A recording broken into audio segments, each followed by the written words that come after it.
Well, good afternoon, everybody. My name is Mark Orr, and I've got the very fortunate job of being Executive Director of Interspill. Interspill is part of a triennial series of spill and pollution response events that take place around the world, with one taking place each year.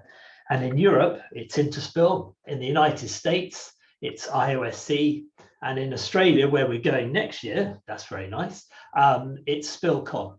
And so the purpose of these webinars is to try, before we get to Interspill on the 21st to the 23rd of June, to give people who are going to attend an opportunity to study some of the topics that we want to discuss in the sector themed days at Interspill. So we've been very fortunate that the trade associations who are involved with Interspill, primarily SRGH in Holland, NOSCA in Norway, Sikapol in France, and UK and Ireland Spill Association have collaborated together to look at ways that we could get under the skin of some of the issues which are bothering their members and are taxing us for the future. So with the support of the members, we formed a Clean Seas working group, and it's been really interesting discussing with lots of industry professionals. And by industry, I mean academics, manufacturers, responders, regulators, about what are the issues which are going to challenge us in the future. And so we've ended up with 3 working groups, one dealing with ports and harbours, one dealing with shipping and salvage, and the other, which is this one, is Clean Seas. And where we're going to be running a series of webinars which lead up to their sector theme day, which will take place, as you can see, but on the 21st to the 23rd of June at Interspill. So these are industry-led. It gives us the opportunity to look at these topics in more detail. And the Clean Seas Working Group are really going to have put together 3 webinars, which are going to take place on the 4th of May, 31st of May, and the 8th of June. And these give us a chance to hear from academics and practitioners about the issues which are concerning them now and will look to concern them in the future. And it will hopefully, when we get together at Interspill in Amsterdam on the Clean Seas Day on the 23rd of June, we'll be able to have a really interesting series of presentations and discussions with the object of, at the end of that day and at the end of the conference and all these webinars, I'm hoping that we will be able to, hopefully we'll be able to come up with an action plan which we can either take on as individuals or we can cascade it out, perhaps be taken on at SpillCon next year. So that's what we're going to try and do. Now, the first of these issues is coastal darkening. Okay. Interestingly, I hadn't really thought about coastal darkening until I went swimming in the sea last year, and it was a really nice day. And if you're swimming in the sea in England, it has to be quite warm, and it was quite warm. What surprised me was a beach I knew really well had quite a lot, the water was murky, and the stones on the bottom looked a little bit browner than I was used to.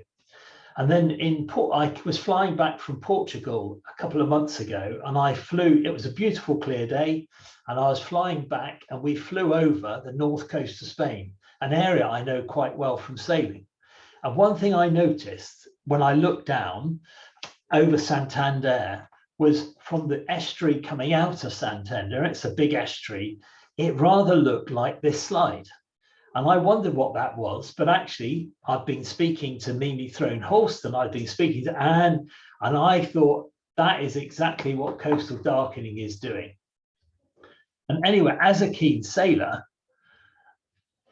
I now understand exactly what's happening here. And these are factors to do with coastal darkening. And it's all to do with a lot more muck going into our coastal waters than there should be. Now, I'm not at all a technical person, and so to help me with this presentation, and really to lead on the science of it, I'm very grateful to be joined by Dr. Anne Denninger from NEVA, who has spent her academic research looking at coastal water quality. And I'm also joined, she'll be followed by Dr. Emlyn Davis, who's one of the research scientists, a senior research scientist at SINTEF. And one of the wonderful things is I've located through, or learned through my time in working with Interspill, around in different parts of the world, there is some really fantastic research being done, partly funded by governments, partly funded by research institutes into water quality. And so what I'm going to do is to hand over to Anne, and Anne's going to explain a little bit about coastal darkening and the research that she's done. And Emlyn is going to talk a little bit about monitoring and how we can measure it. And then really I'm going to come back and say, as a simple layman, but an interested layman, because I sail and I'm on the water a lot, what can we do? So I'm just going to stop sharing and then hand over to Anne. Thanks so much for the introduction, Mark. No problems. Sharing now and going into presenter mode. Yes, now I should see the first slide. That looks great.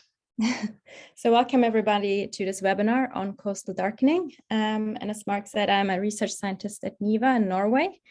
And I've been studying coastal darkening over the past years, and since 2021 also involved into setting up and implementing monitoring for following up on coastal darkening, especially in Norway.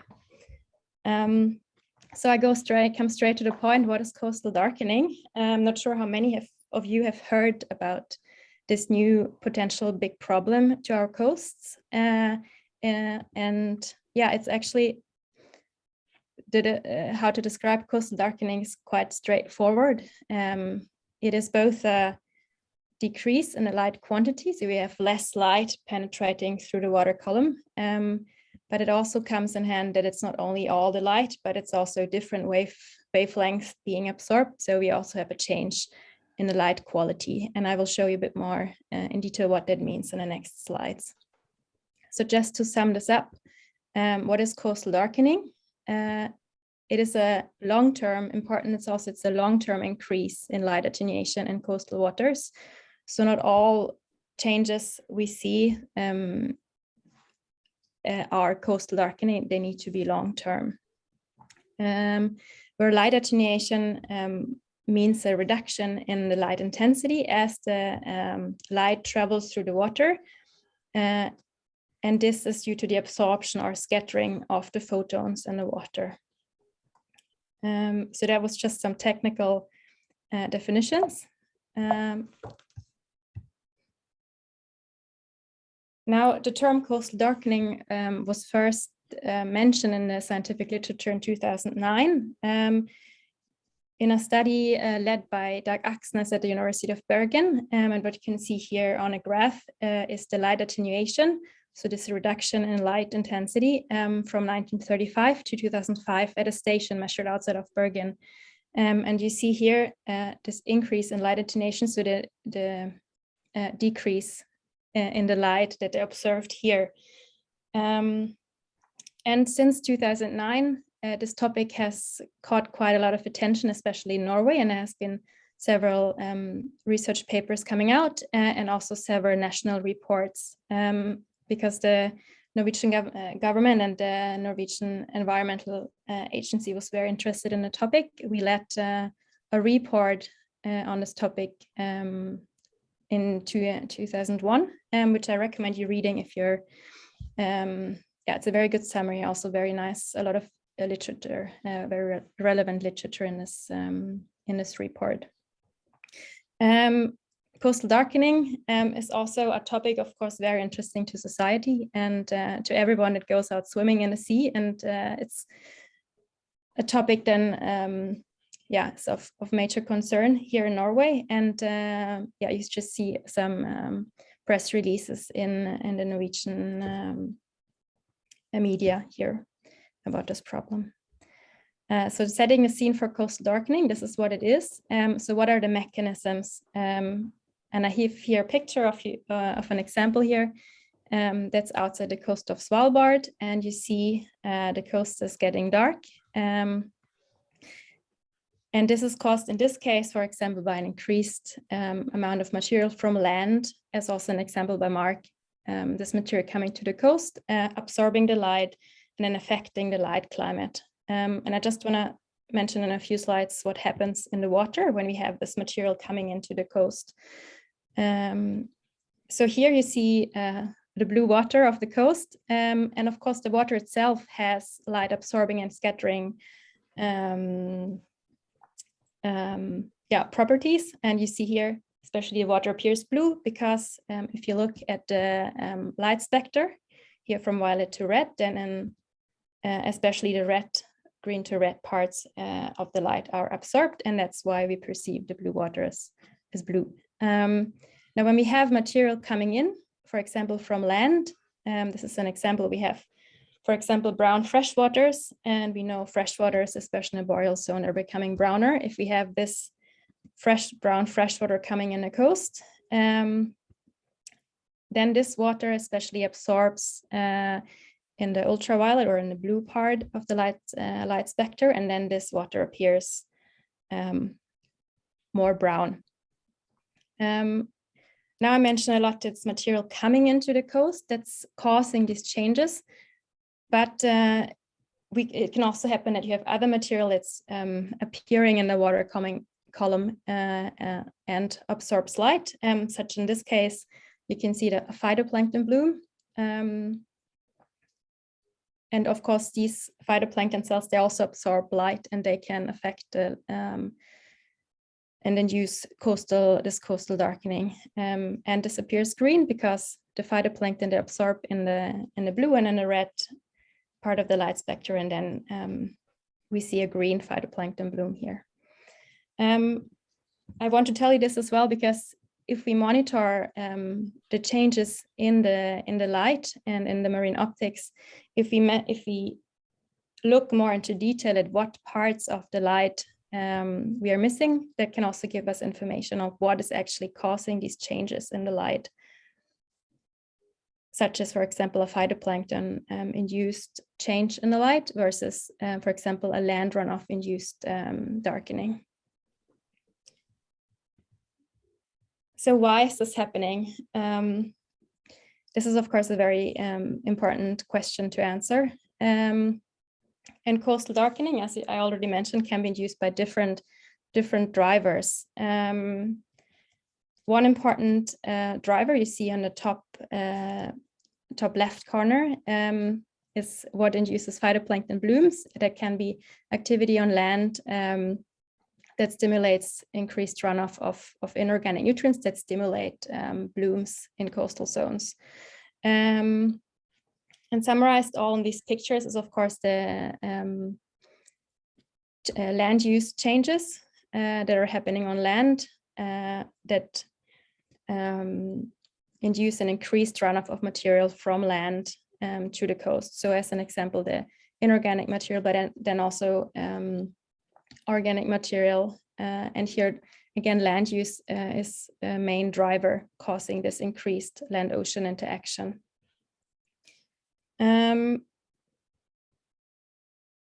So this is one main driver our activities on land. One driver that is mentioned, but it also has to be investigated more, are, for example, resuspension of sediments from the seafloor that can also induce, of course, more material being entering from the sediments to the water column. These materials that can also absorb light. And then a third reason can be the increased freshening, increased runoff of fresh water into coastal zone that also affects the light climate in the coastal zone. I haven't mentioned climate change, but this is, of course, also a strong driver, both affecting the freshening, but also affecting these increased land-ocean interactions. As we know, in many parts of the world, it's raining more. We have more precipitation. This is, for example, the case in Norway and Scandinavia. that we have reversed the transport now more water to our coastal zones, but that these waters, they also transport more material. And to sum this up, I think coastal darkening is still a black box when it comes also to the drivers, both the drivers and the effects. And I'm quite sure we will have a lot more knowledge in several years. And that will be very important also to, of course, to address these impacts and also work with the drivers. Who is affected? So what is the consequences of this, and why should we care about coastal darkening? First of all, of course, the changes, if we have a darker coast, we have optical effects, and anyone that needs, any organism or process that needs light will be affected by long-term decreases in the light. In this case, you see, of course, the phytoplankton, all autotrophs, all both in the water column and in the, on the seafloor that need light. They will, of course, be the losers of coastal darkening. I also have a seabird on this picture. So, of course, also all any organisms that use the light for hunting, for predation, but also for sexual reproduction. If I think about fish that are selecting visually on their mate, they will be affected by these changes long-term and long-term changes in the water, in the light. And then, of course, we also have humans. We also use the coast for recreation and other activities. And of course, also here, if we have a change in the light of the coastal zones, that has a strong implication for everybody that's using these zones. So we have this physical effect of the light being changed. At the same time, we also have a biological and bottom-up effect, because light is basic energy source for the autotrophs that I mentioned. But at the same time, we also have the material, right, that's inducing this darkening that can have effects on the ecosystem directly. For example, if you think about carbon coming in, that's stimulating bacterial activity, and depending on the bioavailability of this material that we have entering in these coastal zones, depending on that reactivity, these effects can benefit or have negative consequences for different organism groups. At the same time, we also know that many of these compounds that are causing the darkening, they can also have, for example, toxic effects. The organic material, for example, coming in from the land is negatively charged and binds to, for example, positively charged heavy metals. So we also have a potential risk of more contaminants entering food webs and traveling through food chains. Talking about bacterial and photoautotrophs and phytoplankton, see this phytoplankton blue. There's, of course, also if we scale this up, a change in the autotrophic heterotrophic balance in these systems. We have the bacteria producing CO2 and the phytoplankton producing oxygen. And now if the phytoplankton, for example, are reduced, less oxygen is produced, the bacteria are fueled, so we have more CO2 production. So in the end, there can also be an effect on coastal zones turning more net heterotrophic. But it's, of course, something that needs to be investigated further.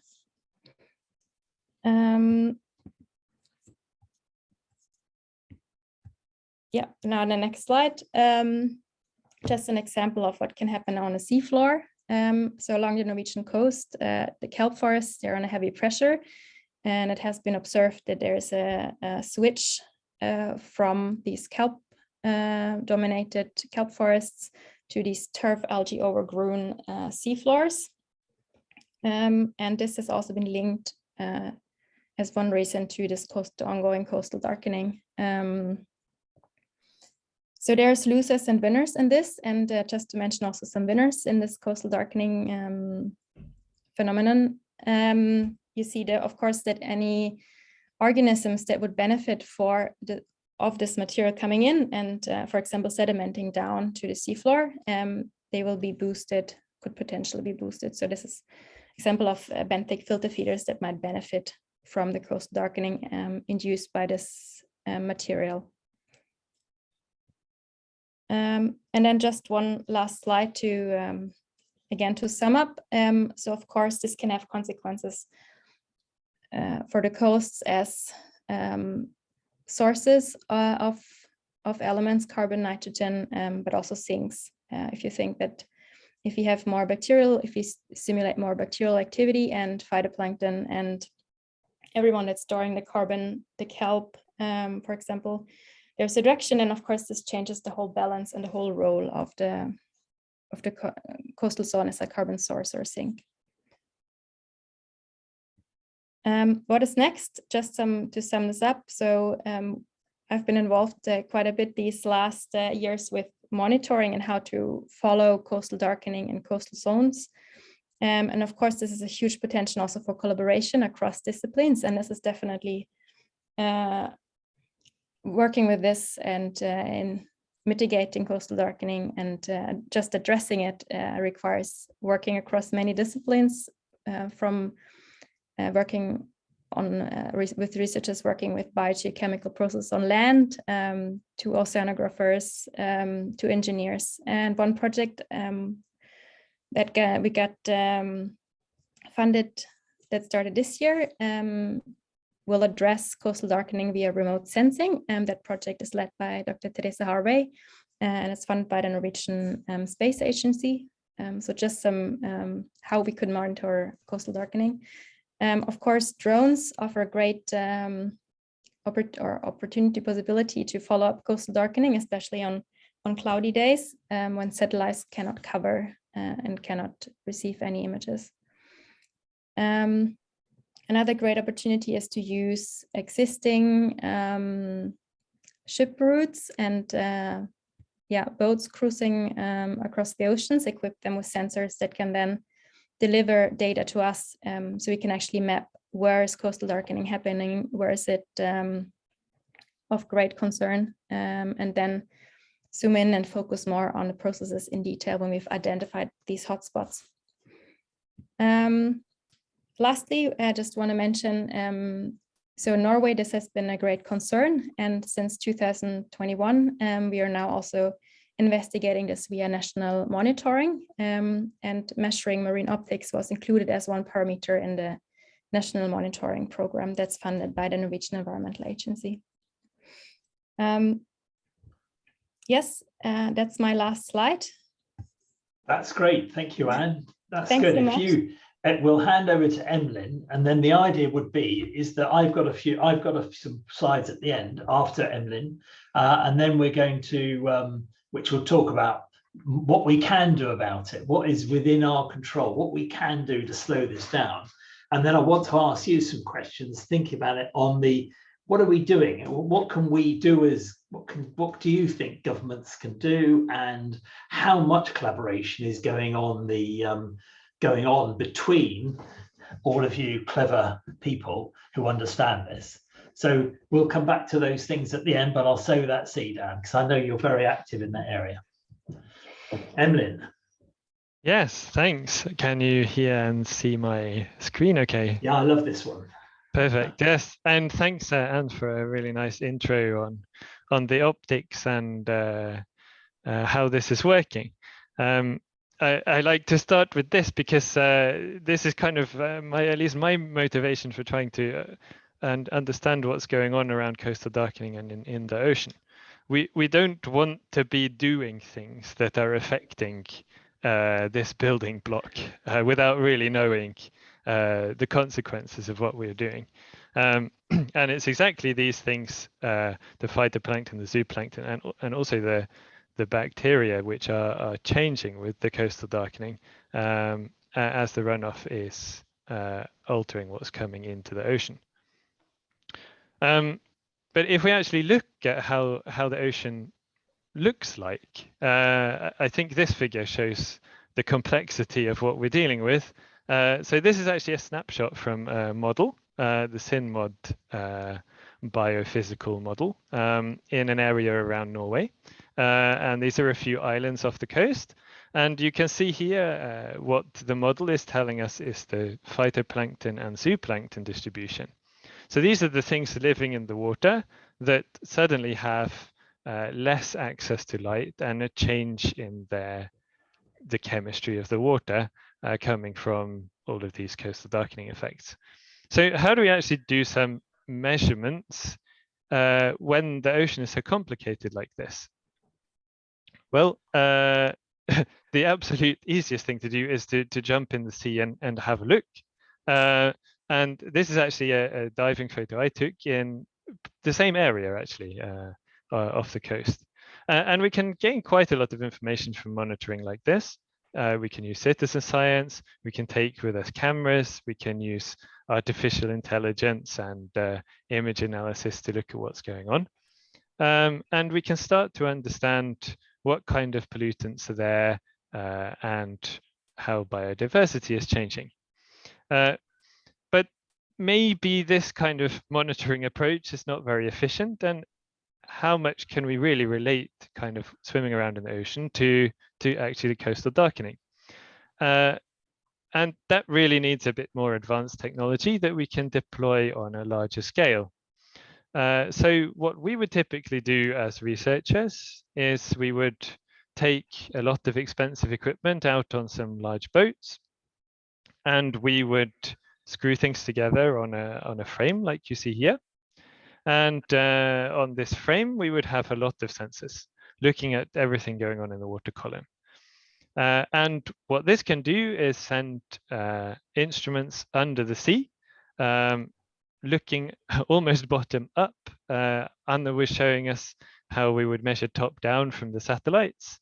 So they look at the light leaving the sea, but we can also have a look with these sensors how much light is coming down, but also what particles are there, what sediments are there, and what plankton, zooplankton are around. So here we are looking at different fluorescence signals that can help us understand kind of the health of the phytoplankton, as well as just their concentration. And we're also taking high magnification images and characterizing them. So this is a kind of more heavy technical approach that gives us a lot of detail in a particular place. And you can imagine that this is really kind of a fairly expensive and time-consuming way to go about monitoring. But we, with this kind of approach, can understand which sensors are working well, what the sensors are telling us, and what we should invest in more in understanding a particular problem more efficiently. And at that point, we can start to increase the autonomy of these measurements. And so this is something that we, SINTEF and NTNU particularly, have been pushing quite a lot in the last few years. How can we take particle measurements and optical measurements, miniaturize them and put them on robots so that we don't need to be there with a big ship and a lot of equipment? We can send these things out, just like there's the CB drone project doing the same thing in the air. But we would do the same thing under the sea. And so we have made a bit of progress here, but for sure not enough relating to coastal darkening. And now we're kind of at the point where autonomous systems with onboard high magnification imaging systems can start looking at phytoplankton, zooplankton, microplastics, and also combining that with what we see in acoustic signals to give even larger scale monitoring. And you put these things together and you can start looking at resource mapping. And once you've got the resource mapping and you can start to monitor over a long period of time, can you start to see trends that are changing in relation to what we see from runoff measurements and satellite and aerial images of increased sediment loading, for example. So all of these things need tying together. And like I say, a kind of final solution, which is still a long way away, is having autonomous vehicles, AUVs or gliders under the water, which can kind of identify target areas to go and measure, use artificial intelligence to quantify what we actually see in the details of pictures and concentrations of organisms and sediments in the water, and then use this to build up a kind of large-scale map of what's going on. This is really the dream, which I think we should all be, as a community, working towards this type of monitoring. So where are we at in terms of actually the data analysis here? These are a few examples I wanted to share where we have taken kind of in situ images and some images also in the lab. And there are kind of signs that we're seeing here that show us that as well as just mapping things, there are clues in the measurements we're making that can help us also understand the health of particular things in the ocean. So we're not just mapping coastal darkening in terms of sediment loading or changes in chemistry in relation to plankton distribution, but we're also trying to, at the same time, monitor the health of the system. So what you see on the top left is an image taken actually in a fjord with a lot of mine tailing discharges. It's a artificially darkened fjord because of industrial activity. And we've kind of zoomed in here on the top left to a copepod. These are like the most abundant type of zooplankton that you find. And we can measure in situ here the size of the lipid sac, which is where this gets its energy, in relation to the body. And these are exactly the same measurements you would do in the lab in a toxicity test or a health study. And so we've got the data in this particular example. What you see here also on the left is a kind of cluster of images. And this has been clustered without a human. So in this clustering here, these are images taken from the same kind of in situ camera. And we've used AI to just tell us what it sees. And this kind of special clustering algorithm has managed to separate cod eggs from the larvae. And even though it doesn't know they're called eggs, it made a cluster of eggs. So we're starting to see potential also for artificial intelligence to actually find clusters in data and show us changes and trends without any kind of human interpretation. And that means that we can actually take a lot more measurements and start getting AI to do the heavy big data analysis for us. And the last section I put underneath here is what we have been doing in the lab, where we've automated an approach that can do internal biometrical measurements using, again, artificial intelligence. So this is a fish larvae under development. And this is taken from a kind of flow-through lab imaging system, which also has the potential to go out in the sea and do in situ measurements. And we can monitor then autonomously the development of the heart, the yolk sac, the head, and the deformation of this animal as it's growing. So the dream here is to be able to do these kind of measurements in situ. So we're both measuring the abundance of organisms, but also how healthy they are looking.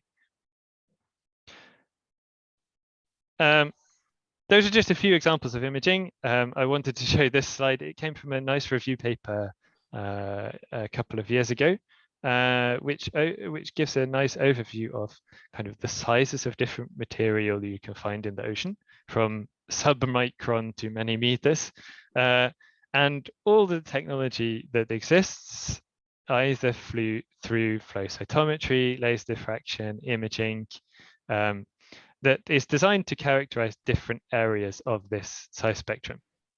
And when you get really big, you're into the acoustics as well. And this can be really difficult to understand. There's a lot of different techniques. Who knows what to deploy when and where, and what kind of bias that might have. So what we're trying to do now, at least in Trondheim, to help understand this mess and verify the quality of all of these different methods we could choose, is we are trying to establish a test site around the coast of Norway, which can provide a long-term site for monitoring around the coast, including light measurements and particle measurements, plankton, zooplankton measurements. And we can hope to build up a time series here that can be correlated with coastal darkening. But at the same time, we hope that it's not just a local observatory around Trondheim, but the site we've got really close to the shore here in Trondheim can be a site for testing and verifying measurement technology. So we've installed a very oversized data buoy with extra place for testing and prototyping new sensors and new technology. And we would really like to invite anybody to come and test their new sensors and instruments here alongside these parameters we have listed here on the right, so that we can better verify what's really needed in terms of long-term automated measurements that can be correlated to coastal darkening. Yeah, here are just a few photos. There is a lot of space inside this, and so plenty of kind of power and the data here if anybody would like to come and test some new ideas. So I started with this question: how can we make useful measurements in such a complex system? And this is a photo of Trondheim and us deploying this large buoy. And even in this photo, you can see a long horizontal line in the water, which is actually separating the river outflow from the rest of the fjord system. And we can see, looking out the window, some days this is brown mud and other days it's not. So taking some measurements one side of this line, you will get totally different results from just 10 meters the other side. Yeah, I will just leave us with that as kind of food for thought, and hopefully a little very short intro on what's going on in the world of technology and sensing. So thank you for listening. We're very, very happy to take questions. Right, well, we'll do. I'll just you share. I'll carry on sharing, and I'm going to talk about some of the more practical things that we could perhaps do. Sorry, I'll go the right way. Okay, what can we do? Part of the problem that we face is that the environment is being impacted. The marine environment is being impacted by what comes off land. I mean, we've got agricultural runoff, which is going into rivers, which ends up going out into the seas. We have water companies discharging sewage into rivers and into coastal waters, and in both cases, they're enriching the nutrients in the sea, which is adding to the problem of algae blooms. We're getting and the discoloration within the water. But actually, if we actually had to make greater use of automatic penstock valve closure systems on discharge pipes, it would hold this. If we could increase coastal and river water sampling by environment agencies and local authorities, they would then understand what's happening in their environment, which they have some influence on how to control. But equally, we've got citizen science, interested observers like myself, who can go out and take observations. And working with NGOs, we can lobby to try to make change. So what can farms do? Firstly, they could all be starting to implement and be regulated to comply with the European Union Water Framework Directive. And I know that the United Kingdom has left the EU, but we're still very much working under that directive. And in fact, more money is now going to go into farms to accelerate the rate at which we could eventually comply with this directive. But farms could adapt the way that they manage their land to include temporary storage ponds, like the one in this picture, with controlled discharge from it into field grass or to vegetarian or create vegetation barriers which can hold surges of water flow. So in other words, we're managing where we have a surplus of water on the land, we can just basically, we can hold water on the farms, and then in dry conditions, allow that to leave the land in a controlled way, but through a mechanism of vegetation which filters out some of the harmful pollutants. Also, we can manage the use of fertilizer and manure in land management to reduce or risk assess where it is being used. Now, fortunately, the increase in the price of fertilizer is probably going to do that for us. But where fertilizer has been at a relatively low cost, we've seen an increase in its use. But equally, the farming industry must access research and implement solutions for which there are often subsidies from government.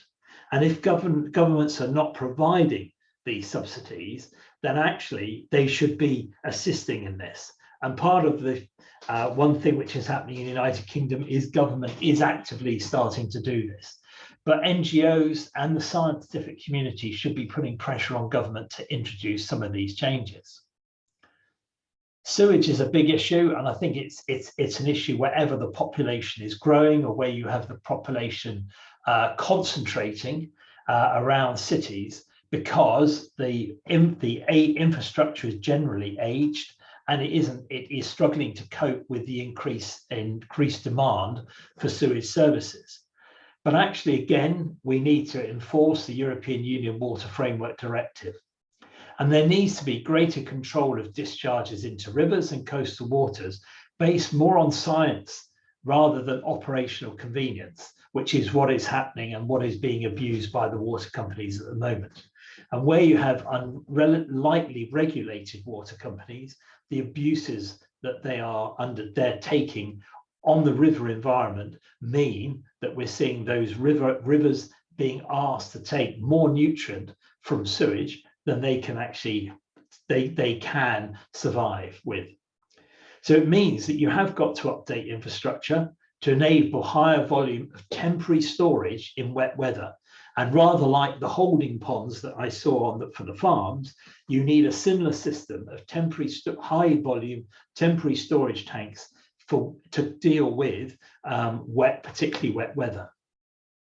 But equally, we need to manage the use of sewage as a resource, possibly for reuse into agriculture. Why pay a lot of money buying expensive sewage, but expensive fertilizer, when actually you're just allowing sewage to flow out into the rivers and out into the sea, where it cannot be used as a resource, and in fact, it's only doing harm. So in all cases, government must be proactive rather than a passive regulator, which is what we have tended to see certainly in the United Kingdom and some of the other European countries, which I know. And if the government isn't doing it, then the NGOs and the public must force government to act. Now, the other thing is what can our response community do? The oxygenation of static or slow-moving waters, we can actually, in slow-moving waters, pump oxygens into it, reoxygenate them, give them some means for the existing life within there to survive. And that is a low-cost, relatively easy solution to put into place. We can put fence booms at discharge points to hold pollution and remove some of the worst of that pollution using vacuum tankers.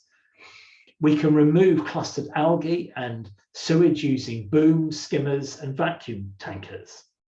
We can install smart penstock valves, which will automatically close when the sensor tells them to close. And we can therefore, that then means we can control the flow of harmful pollution into the marine environment. And again, we as in the response community need to work closely with regulators, water companies at local and national level, because if we invest in acquiring some of the knowledge which is needed to solve these solutions, we can present these so that we can be part of the change. So that's enough from me. I'd like to thank our speakers, but open the floor to questions. So I'm going to, any questions? If not, I have got a couple of questions. I'm just trying to get my So Anne, can you just tell me, you're working in Norway. Are you working collaboratively across Europe on your research? Yes, we do. So there's at the moment, especially with Sweden and Germany. There has been one research project addressing coastal darkening in the North Sea, yeah. That has been led by the University of Oldenburg. And resulting both, I think I mentioned this lake browning and freshwater browning that is happening in the boreal zone. A lot of Sweden, of course, is in that area of the boreal zone where we have these brown freshwaters, and the Baltic is one of the cases that has been studied most, I guess, when it comes to coastal darkening and this humic terrestrial material entering to coastal zones and how it affects these zones. Yeah. And what impact has the I mean, you're further north than we are, but obviously we read all the time about the ice, the northern ice pack slowly reducing, which means that there's going to be floods of fresher water coming particularly into your environment, but it will affect the salinity of the water elsewhere. What effect is that happening? So by freshening, that also affects how much light is penetrating through the water column. But those changes, they will be different than if you have, for example, material absorbing different parts of the light spectrum. And as far as I know, the direct effects haven't been addressed to a large extent yet. Right.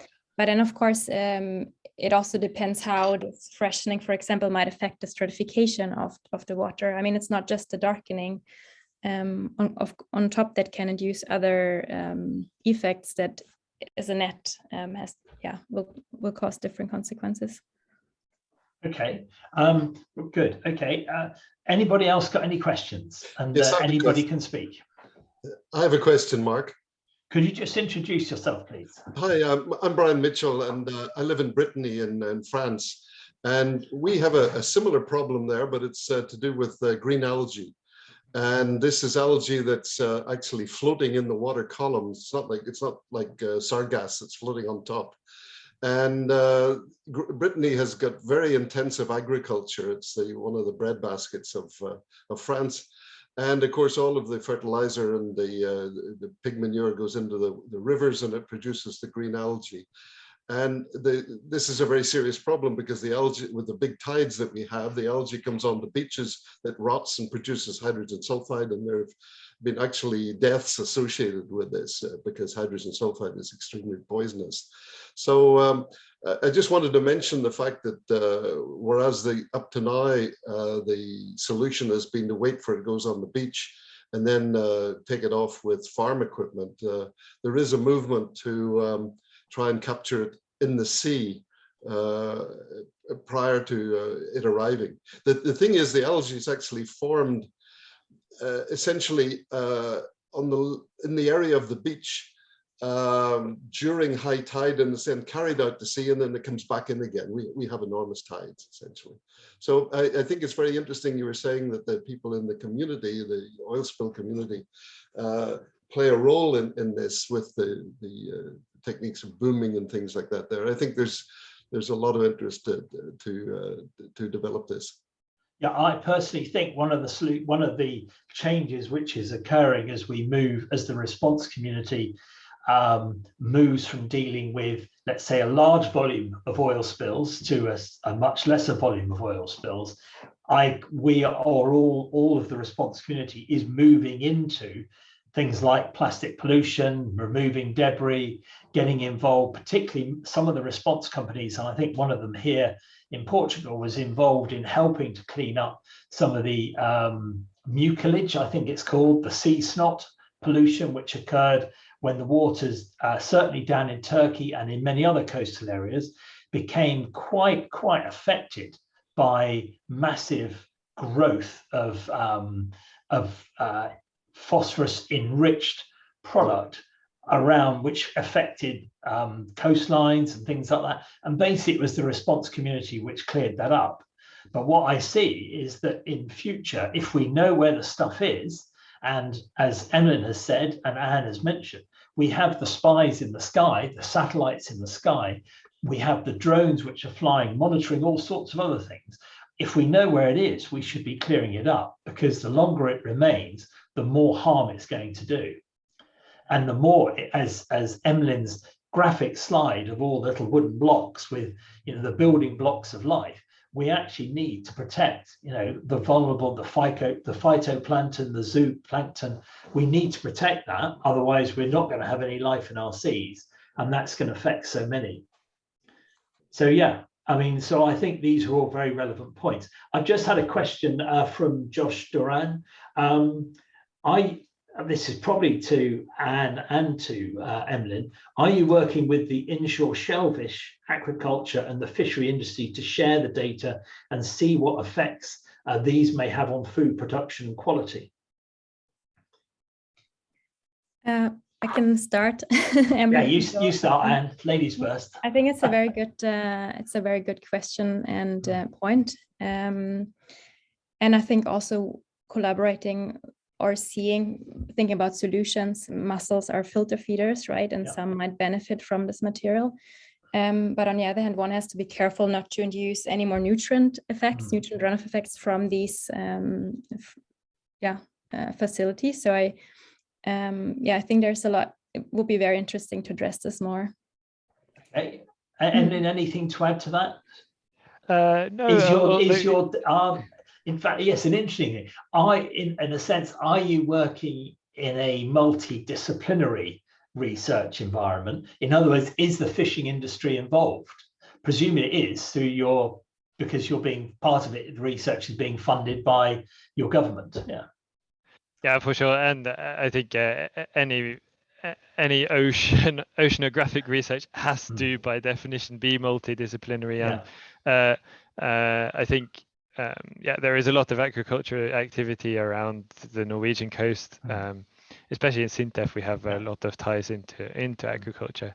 But I think what with the filter feeders is an interesting point, and also links to Mimi's kind of question on nature-based solutions, which comes next as well.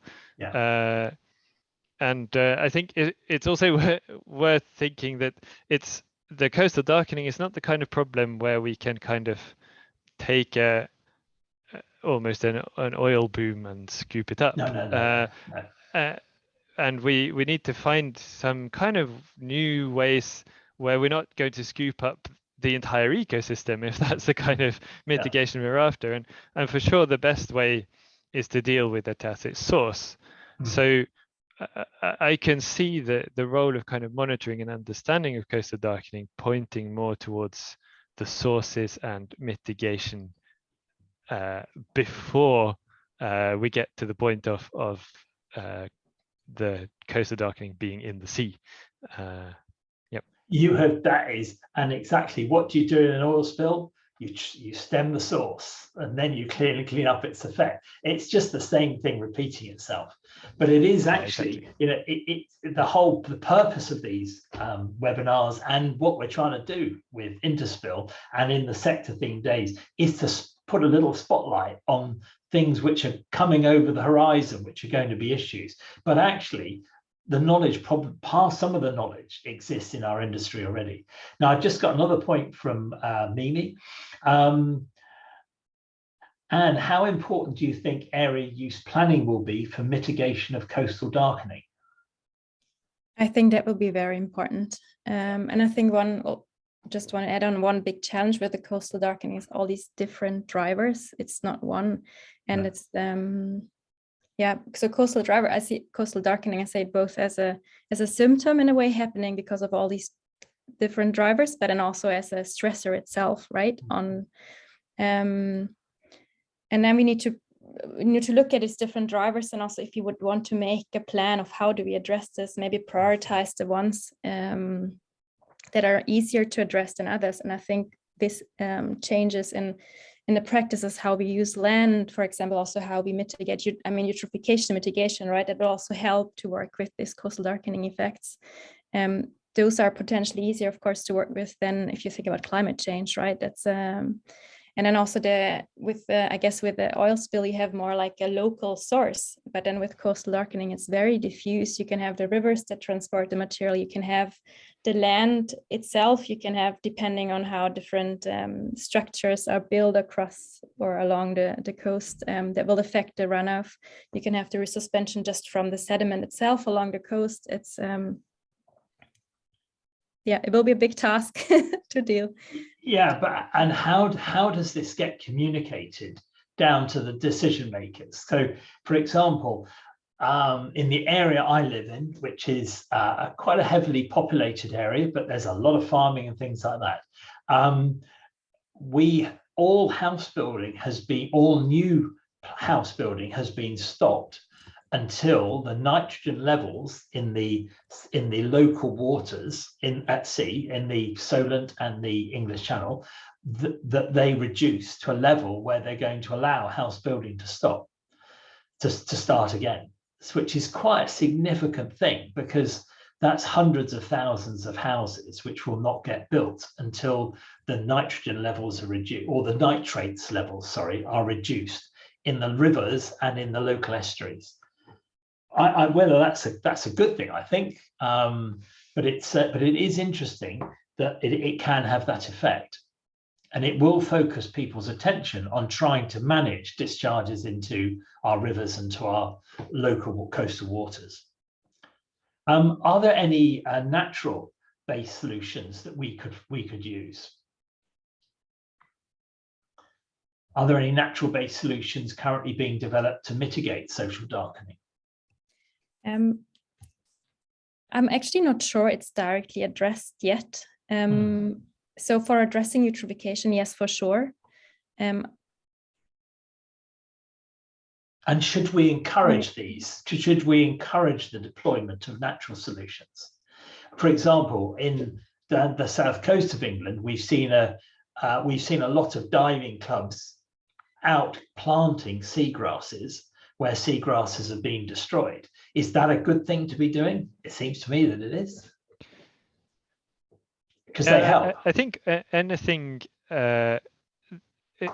it's to do with the runoff, right? So if you have hard surfaces on the land, more roads, more concrete, these normal kind of runoff problems, anything to filter that and anything to slow down, like you were talking about earlier, Mark, to slow down what the farmers are producing.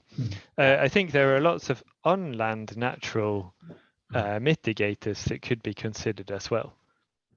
Yeah, good. Well, we've perhaps highlighted a few things there. I just want to, I've got to share my screen again. I've forgotten that, sorry. So things I'd like to thank Anne and Emlyn. I know that both of them are very active. They've both published lots of papers. There's lots of papers that they've written which are easy to find through a simple Google search. They are accessible. You can always email me if you don't have their links. But some of many of the papers that have been written on coastal darkening are actually very readable and very understandable to the layman. And I think the better informed we are is always good. Couple of points I would also make is that this whole thing with the Clean Seas Day at Interspill wouldn't be possible without the support of people like Anne and Emlyn. And I'd also say that the mentor for the whole day is Mimi Throne-Holst, who is the research director at SINTEF and has been helping me along with finding speakers for the 3 days that we have. So I'm really, really grateful for her input to this. These are our next Clean Seas webinars. Just go to interspill.org and you'll find under sector themed days the links to register. Please register. I think they're going to be interesting, and if we get speakers of this caliber for everyone that we have, my God, we'd have cracked it. This is being recorded. The recording will end up in my inbox probably tomorrow sometime. I'll edit it and I will stick it on interspill.org, and we'll email the link to all those who've registered, which is far more than the ones who've attended, but everyone will see it. It will then be accessible through interspill.org, but we'll also be putting it on my trade association knowledge base site as an Interspill webinar. So you'll be able to go in there and get it through our UKEIRspill.org or interspill.org. So I'd like to thank Anne and Emlyn for their knowledge and sharing their knowledge with us. Thank you very much for attending, and do have a good day. Thanks very much indeed. Thanks. Goodbye. Thanks. Bye. Bye. Bye. Thanks all.